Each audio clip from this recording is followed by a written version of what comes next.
তোমরা কি ভাবছো এই দুনিয়াতে আমি তোমাদেরকে পাঠিয়েছি তামাশা করার জন্য, খেল তামাশা? যেমন খুশি জিন্দগি, লা তোর যাও। তুমি কি আমার কাছে ফিরে আসবে না একদিন? You will not come back to me. Allah asking question, because you all forget. আমরা সবাই ভুলে গেছি কেন আসছি দুনিয়াতে। এক বছরে একটা ওয়াজ মাহফিল হবে, ইসলাম জিন্দাবাদ, এই এখনই শুনবেন, 4 ঘন্টা বয়ান, বাড়িতে যাবেন, ইউ উইল ফরগেট এভরিথিং, সব ভুলে যাবেন।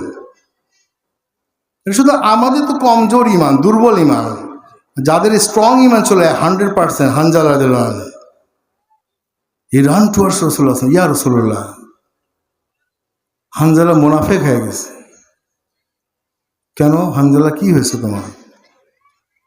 when we sitting with you, then our iman goes up. when you go back home, then our iman goes down. যখন আপনার মেহফিলে বসে থাকি তখন ইমান উপরের দিয়ে যায়, 100% ইমান তাজা হয়ে যায়। যে বাসায় বউ বাচ্চার কাছে যায় ইমান ডাউন হয়ে যায়। হানজালা মুনাফেক হয়ে গেছে। আল্লাহ রসুল রিপ্লাই করলো, না, ইমানের কন্ডিশন এটা। when you talk about iman, iman will increase. when you stop talking about iman, then iman will decrease. তুমি যে ইমানের আলোচনা করো, ইমানের কথা বলো, ইমান বাড়বে। যে ইমানের কথা ছেড়ে দিবা, ইমান ডাউন হয়ে যাবে। আম্মা বাদ, আউযু বিল্লাহি মিনাশ শাইতানির রাজিম। আফা হাসিবতুম আন্নামা খালাকনাকুম আবাসান ওয়া আন্নাকুম ইলাইনা লা তুরজাউন। সাদাকাল্লাহুল আযীম। আজকের এই মাহফিলের সম্মানিত প্রধান বক্তা, উপস্থিত এই মাহফিলের সম্মানিত সভাপতি, বিশেষ অতিথি এবং সামনে উপবিষ্ট মুসলমান ভাইয়েরা ও পর্দার আলের মা বোনেরা, আসসালামু আলাইকুম রহমতুল্লাহি ওয়া বারাকাতুহু। আপনারা দীর্ঘ সময় ধরে আপনারা বসে আছেন মাটির মধ্যে কষ্ট করে, পলের ভিতর।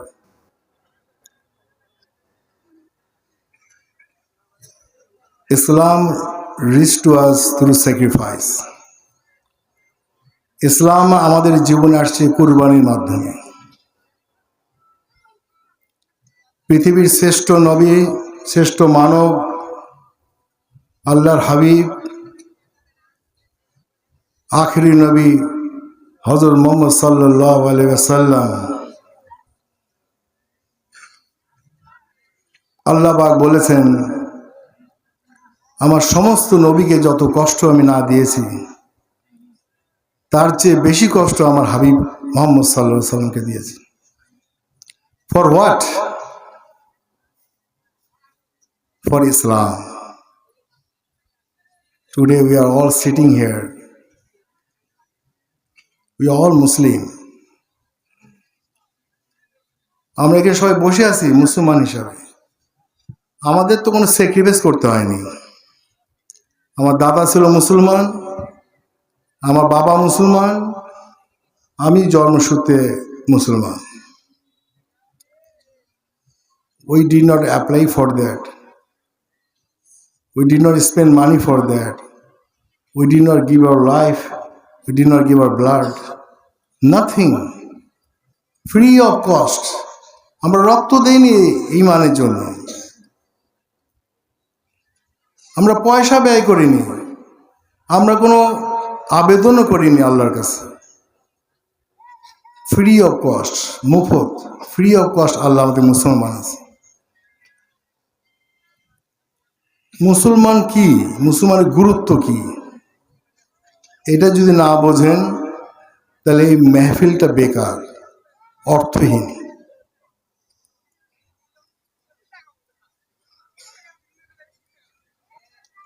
পুরা কোরআন ওনারা তফসির করবে, ঢুকবে না মাথার ভিতরে। আগে বুঝতে হবে আমি যে মুসলমান হয়েছি, আমার এত বড় নিয়ামত আল্লাহ পাক দিল, এর বিনিময়ে আমি কি করছি?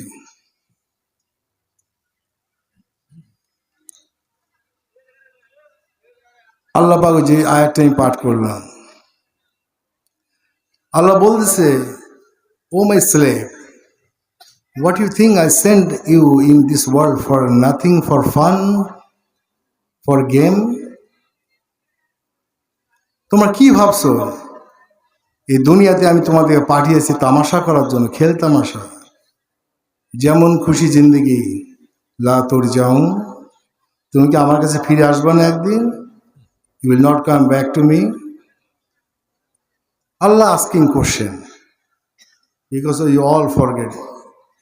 আমরা সবাই ভুলে গেছি কেন আসছি দুনিয়াতে। এক বছরে একটা ওয়াজ মাহফিল হবে, ইসলাম জিন্দাবাদ, এই এখনই শুনবেন 4 ঘন্টা বয়ান, বাড়িতে যাবেন, ইউ উইল ফরগেট এভরিথিং, সব ভুলে যাবেন। শুধু আমাদের তো কমজোর ইমান, দুর্বল ইমান। যাদের স্ট্রং ইমান চলে 100%, হানজালা দিলান, হি রান টুয়ার্ডস রাসূলুল্লাহ, ইয়া রাসূলুল্লাহ। হানজালা মুনাফিক হয়ে গেছে। কেন হানজালা, কি হয়েছে তোমার? when we sitting with you, then our iman goes up. when you go back home, then our iman goes down. যখন আপনার মেহফিলে বসে থাকি তখন ইমান উপরের দিকে যায়, 100% ইমান তাজা হয়ে যায়। যে বাসায় বউ বাচ্চার কাছে যায়, ইমান ডাউন হয়ে যায়। হানজালা মুনাফিক হয়ে গেছে। আল্লাহ রাসূল রিপ্লাই করলো, না, ইমানের কন্ডিশন এটা। when you talk about iman, iman will increase. when you stop talking about iman, then iman will decrease. তুমি যে ইমানের আলোচনা করো, ইমানের কথা বলো, ইমান বাড়বে। যে ইমানের কথা ছেড়ে দিবা, ইমান ডাউন হয়ে যাবে। ইমান আমাদের 24 ঘন্টা দরকার, 24 আওয়ার্স। যেমন নামাজ এশা পড়ছেন টিল ফজর, দ্যার ইজ নো সালাহ, কোনো নামাজ নেই, আল্লাহর কোনো হুকুম নেই। নফল নামাজ আছে তাহাজ্জুদ, ওটা পড়লে আল্লাহর ওলি হবেন, না পড়লে গুনাহ হবে না। কিন্তু এই যে জিন্দেগি, এই সময়টা ইজ ভেরি ইম্পর্টেন্ট। মালিকুল মউত can come any time. when he will be appear, then no tawbah will be accepted. মালিক মুআজ আলাইহিস সালাম যখন দেখবেন চেহারাটা, the door of tawbah is closed, তওবার দরজা বন্ধ।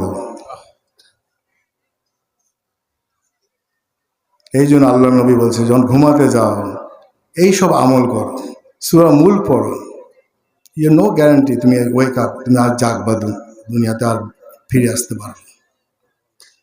আয়াতুল কুরসি পড়ো, 3 তাসবিহাত করো, আমল, ঠিক আছে, আমল। ঘুমাতে যাও, যদি মরে যাও ইনশাআল্লাহ জান্নাতে যাবা। আমরা কতজন আমরা এইভাবে ঘুমাই আল্লাহ নবীর মতো? আমরা কতজন আল্লাহ নবীর মতো খাই? আমরা কতজন আল্লাহ নবীর মতো ড্রিঙ্ক করি, পানি খাই? আমরা কতজন আমরা স্ত্রীর সাথে সম্পর্ক রাখছি আল্লাহ নবীর মতো? এখানে তো খুব ভালো মুসলমান আমরা, বাইরে আল্লাহ নবী বলছে তোমাদের মধ্যে উত্তম ব্যক্তিকে, বলছে আল্লাহ রসুল নোজ বেস্ট, আল্লাহ রসুল ভালো জানে। বলছে যে তার স্ত্রীর কাছে উত্তম, সে হচ্ছে সবচেয়ে উত্তম ব্যক্তি। সার্টিফিকেট কার কাছে দিছে? স্ত্রীর কাছে। আপনার সমস্ত অপকর্ম, সমস্ত 2 নম্বর আপনার স্ত্রী জানে। বাইরে তো আমরা সবাই ফেক, ফেক বোঝেন তো, কৃত্রিম ব্যবহার। হাসি নাই, এমনি দাঁত বাই করে হাসলাম, ভাই কেমন আছেন, সালাম আলাইকুম, ভিতরে তার ভিতরে কোনো ভালোবাসা নাই, তাকে ঘৃণা করে, কিন্তু বাইরে দেখালো, মুসাফা করলো। এই লোকটার সাথে কোনো ট্রানজ্যাকশন নেই, কোনো বিজনেস নেই, কিচ্ছু নেই, সে কোনো হেল্পও করে না, কোনো সাহায্য করে না। আপনার আমার স্ত্রী ঘরে 24 ঘন্টা সে সার্ভ করে, সে আমাদের সার্ভিস দেয়। সকালে ঘুম থেকে যে নামাজি হতে নামাজ পড়ে সে রান্নাঘরে যায়, সকালে রুটি বানায়, আপনার জন্য রুটি বানাবে, সবজি বানাবে, ছেলে মেয়ে থাকলে তাদেরকে রেডি করবে, স্কুলে পাঠাবে, মাদ্রাসা পাঠাবে।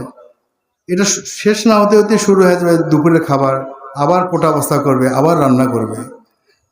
তারপর আবার আসবে রাতের খাবার, মাঝখানে বিকালের নাস্তা, খাওয়া দাওয়া শেষ, থালা বাসন ধুবে, ঘর মুছবে, বাথরুম ক্লিন করবে, আপনি অসুস্থ থাকলে আপনি সেবা করবে। সেই স্ত্রীর সাথে আমরা সবচেয়ে বেশি খারাপ ব্যবহার করি। আল্লাহর নবী শ্রেষ্ঠ হাজবেন্ড। ইসলাম ঘরে আগে ঢুকাতে হবে, ঘরে। বাইরে তো আমরা অনেক পায়েস। আমি অনেক নিজে জানি এবং দেখেওছি, পাক্কা নামাজি, দাড়ি সাদা হয়ে গেছে, কপালে টিপ দাগ পড়ে গেছে, বাসায় যায় তার স্ত্রীর সাথে সবচেয়ে সে খারাপ ব্যবহার করতেছে। আল্লাহর নবী এত ব্যস্ত, তার মাঝেও সে ঘরে ছুটে যেতেন, যে আটা সেনে দিত মা আয়েশাকে রুটি বানানোর জন্য। বুঝতে পারছেন? তো নবীর জিন্দিগিতে আমাদের আনতে হবে। শুধু মাহফিলে বসে ওয়াজ শুনে 2-4 ঘন্টা, বাসায় যাওয়ার পর যেই লাউ সেই কদু, এটা this is not the purpose of this gathering. এটার জন্য আমাদের এখানে মাহফিল হয়নি। আপনি যা কিছু শুনবেন, ওলামা একরামরা যা বলবে কোরআন হাদিস থেকে, এটা ইমপ্লিমেন্ট করতে হবে, জীবনে ধারণ করতে হবে, ঘরকে জান্নাত বানাতে হবে। অনেক রাত হয়ে গেছে, এত রাত ধরে মাহফিল করা ইসলামে আমি মনে করি ঠিক না। আল্লাহ রসুল বলছে এশার পরে গো টু বেড, এশার পরে বিছানায় চলে যান। এই মাহফিল যদি আরও কিছুক্ষণ দেরি হয়, আপনাদের ফজর নামাজ মিস হয়ে যাবে 100%। তো এই মাহফিলের চেয়ে ইম্পর্টেন্ট হচ্ছে ফরজ নামাজ, ফজরের নামাজ। ইসলাম কোনটা আগে কোনটা পরে এটাও বুঝতে হবে। আল্লাহর হুকুম কোনটা, নবীর সুন্নত কি, নবী কি করছে এই সময়। এই 24 আওয়ারে আল্লাহর হুকুম, নবীর তরিকা মেনে চলার নাম হচ্ছে ইসলাম। এটা জানতে হবে। কাল হুজুরদের দায়িত্ব না আপনাদের ইসলাম পড়াবে। এভরি মুসলমান you have a responsibility, basic ইসলাম জানতে হবে। এটা ফরজ, এলেম হাসিল করা ফরজ, নামাজ পড়া ফরজ, এলেম হাসিল ফরজ। তো সময় অনেক হয়ে গেছে, আমি অনেক কয়টা প্রোগ্রামে গিয়েছিলাম, আমার আসতে দেরি হয়ে গেছে, আমি সরি, দুঃখিত। যেখানে যাই কথা বলতে হয়, অনেক কথা বলার ছিল। যেহেতু প্রধান অতিথি, প্রধান বক্তা এসছে, আপনারা ওনার বক্তব্য শোনার জন্য অধীর আগ্রহে বসে আছেন। তো যেহেতু আমি এসছি, 2-4টা কথা বলার দরকার ছিল। আপনারা তো ভাবছেন উনি বিএনপির সহসভাপতি, আসে কয়েকটা পলিটিক্যাল বক্তব্য দিয়ে, জ্বালাময়ী বক্তব্য দিয়ে চলে যাবে। I am not came here for that purpose. আমি এখানে এই জন্য আসিনি। এটা ওয়াজ মাহফিলের জায়গা, আল্লাহ রসুলের কথা বলতে হবে। আমি ছাত্র জীবনে ছাত্রদল করতাম, জিয়া রহমান আমলে। জিয়া রহমান ইন্তেকালের পরে কিছুদিন ঢাকায় থেকে আমি আমেরিকায় চলে যাই। 33 বছর আমি আমেরিকায় বসবাস করতেছি। আজ বহুদিন ধরে আমি বিএনপির রাজনীতিতে সম্পৃক্ত হয়েছি। তো আমি এই রাজনীতিতে আসছি দিনের সেবা করার জন্য, আপনাদের সেবা করার জন্য আসছি। আমার কোনো চাওয়া পাওয়া নেই। বুঝতেই পারতেছেন, সব লুটপাট করে আমেরিকা পাঠাচ্ছে, আর সেই আমেরিকা ছেড়ে আমি আপনাদের মাঝে আসছি। যে এইসব লুটপাট, অসৎ লোক, এদের হাত থেকে আপনি বাঁচানোর জন্য আমি আমেরিকা ছেড়ে আসছি, সব সুখ শান্তি থুয়ে আসছি।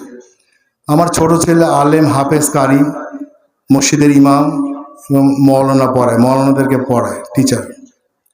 আমার ছেলে আমাকে বলছে, আব্বা তুমি রাজনীতিতে যাচ্ছ, ভালো কথা, তুমি একটা ইন্টেনশন করো, নিয়ত করো, তুমি রাজনীতির মাধ্যমে ইসলামকে প্রচার করবে। তো আমি বিএনপির রাজনীতিতে এসে আল্লাহর দিনকে ওই সংসদে এবং সমস্ত বাংলাদেশে যেখানে আল্লাহ আমাকে নিয়ে যাও, গাইবান্ধা সহ, আমি আল্লাহর দিনকে প্রচার করব। এই উদ্দেশ্যে আমি রাজনীতিতে আসছি। আমি কোনো পয়সা লুটপাট করার জন্য আসিনি। আল্লাহ যা কিছু আমাকে দিছে, আলহামদুলিল্লাহ, মৃত্যুর আগ পর্যন্ত খেয়ে পড়ে যেতে পারবো। শুধু আপনাদের মুখে হাসি ফুটানোর জন্য, আপনাদের সুখ দুঃখে পাশে দাঁড়ানোর জন্য আমি চলে এসেছি। যদি আল্লাহ আমাকে নমিনেশন দেয়, আমি যদি এমপি হই, আমার মৃত্যুর আগ পর্যন্ত আপনাদের সেবা করে যাব। আর এই রাজনীতির মাধ্যমে আমি আল্লাহর জান্নাত কামাই করতে আসছি। আপনারা আমার জন্য দোয়া করবেন, আল্লাহ যেন আমাকে এই তৌফিক দেয়, আমি যেন দিনের প্রথম কর্তব্য হবে আমার দিনের খেদমত। এই যে মাহফিল করে করে আমাদের টাকা তুলতে হয়, আমি দেখছি সব জায়গায় গেছি, মাহফিলে খরচ হয় 40,000, ওঠে 13,000। দুঃখজনক। যা কিছু মাল সম্পদের আল্লাহ দিছে, এভরিথিং বিলংস টু আল্লাহ।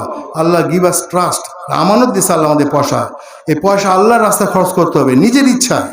আর এই খরচ, এই স্পেন্ডিং মানি কিয়ামতের দিন আল্লাহর ব্যাংকে জমা হয়ে থাকবে। আল্লাহ আপনাদের হিসাব দেখাবে, দেখো মসজিদ মাদ্রাসা ভালো কাজ করছো, আমি আল্লাহ জমায় রাখছি, এই হিসাব নাও। আর দুনিয়াতে যেটা নিজের জন্য খরচ করবেন, এটা হিসাব আপনাকে কড়াই গন্ডা আল্লাহর সামনে দিতে হবে। মৃত্যুর চিন্তা রাখতে হবে। যে কাজই করেন, রাজনীতি করেন, ব্যবসা করেন, চাকরি করেন, মৃত্যুকে সামনে রাখতে হবে। বুঝতে পারছেন? এটা রেখে জিন্দেগি কাটাবেন, জান্নাতের বাসিন্দা হয়ে যাবেন। আর মৃত্যুকে ভুলে যাবেন, জাহান্নামের বাসিন্দা হয়ে যাবেন। আল্লাহ আমাকে আপনাদেরকে বলা ও শোনার জন্য আমল করার তৌফিক দান করুন। আমার গোস্তাকে মাফ করবেন, দেরি করে আসছি। আর আমার জন্য আবারও দোয়া চাইছি। সুবহানা রাব্বিকা রাব্বিল ইজ্জাতি আম্মা ইয়াসিফুন ওয়া সালামুন আলাল মুরসালিন ওয়া আলহামদুলিল্লাহি রাব্বিল আলামিন। আসসালামু আলাইকুম ওয়া রাহমাতুল্লাহি ওয়া বারাকাতুহু।